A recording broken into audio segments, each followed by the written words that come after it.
Hi, friends.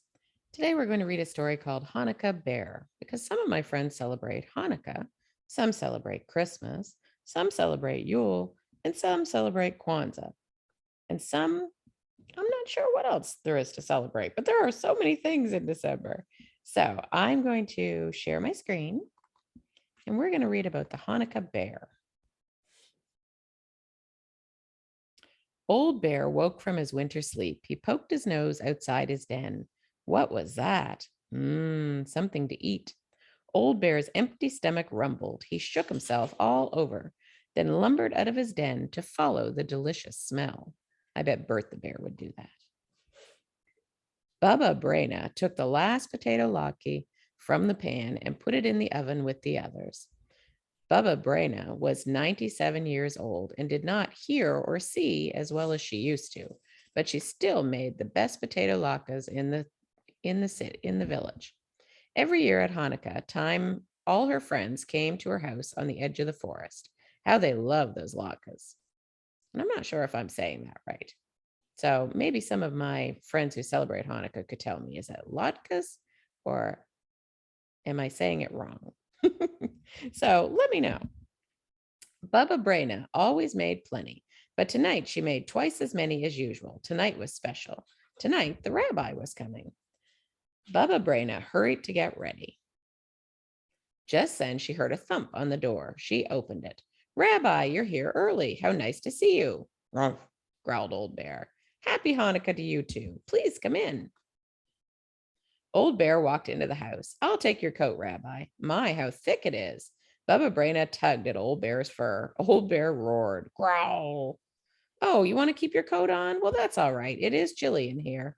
Old Bear's nose twitched. Oh, thank you, Rabbi. How kind of you to say that. The latkes will taste even better than they smell. Old Bear followed his nose to the oven. Rawr. Rabbi, I'm surprised at you. You know we don't eat until we light the menorah. Grr.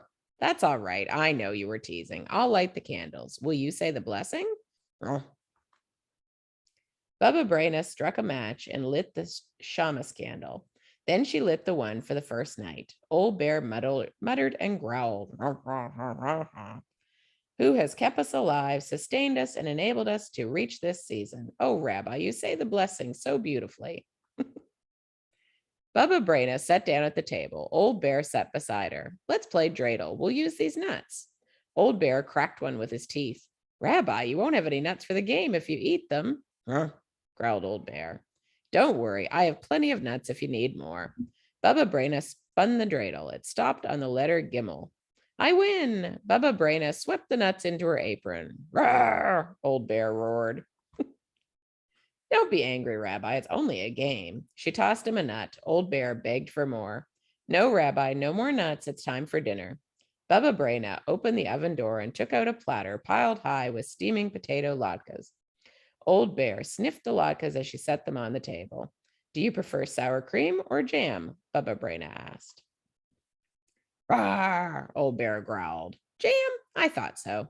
Bubba Brayna smeared 5 big latkes with jam and stacked them on Old Bear's plate. Old Bear gobbled them down. Bubba Brayna laughed. You should use a fork. You have jam all over your beard. She wet a towel and wiped Old Bear's face. I must tell you, Rabbi, you eat like a bear. Grrr. I'm hungry like a bear, so I eat like one. I can see that, Bubba Brayna said. Old Bear ate and ate until the latkes were gone. He felt drowsy. His head flopped on Bubba Brayna's lap. Rabbi, you're sleepy. Who wouldn't be sleepy after such a meal? All the latkes are gone. It's time to go home. But before you leave, I have a Hanukkah present for you. Bubba Brayna took a red scarf from her knitting basket. She wrapped it around Old Bear's neck. I made it myself. Grrr. Old Bear licked Bubba Brayna's face. Bubba Brayna blushed. Oh, Rabbi, at my age? Old Bear shuffled to the door. He growled as he walked off into the night. Good night to you too, Rabbi. Happy Hanukkah. Bubba Brayna was washing dishes when she heard another knock. I wonder who that is. Shalom, Bubba Brayna. All her friends stood at the door wishing her a happy Hanukkah. Shalom, everybody, Bubba Brayna said. How nice to see you. I'm sorry I don't have any more latkes. The rabbi came by. He ate them all. Bubba Brayna, don't you recognize me? It was the rabbi. The rabbi couldn't have eaten your latkes, everyone said. He's been with us in the synagogue. Bubba Brayna rubbed her forehead. Something strange is happening, Rabbi. I think there is an imposter going around. He looks like you. He talks like you. He even has your beard. Just then the children cried, "Look at the floor, bear tracks." A bear, and I thought it was the rabbi. Bubba Brayna had to sit down. Soon she began to giggle. That was a very clever bear, or a very foolish Bubba Brayna. Ah, well, let the bear have a happy Hanukkah. I had a happy Hanukkah too, and so will you, dear friends. Bring some potatoes from the cellar. Fetch my grater and bowl. Everybody has to help. You too, Rabbi. If we all work together, we'll soon have latkes for everyone. Deep in the forest, Old Bear slumbered in his den. His stomach was full of potato latkes. The warm woolen scarf was wrapped snugly around his neck. Pleasant dreams, Old Bear, and happy Hanukkah. That was funny. She thought that was her rabbi. And look, there's a little recipe there for potato latkes too. And I have had those, and they are very yummy. So I hope whatever you're doing today and whatever you have to eat, just maybe don't let any bears into your house. But I hope otherwise you have a great day. Bye-bye, friends.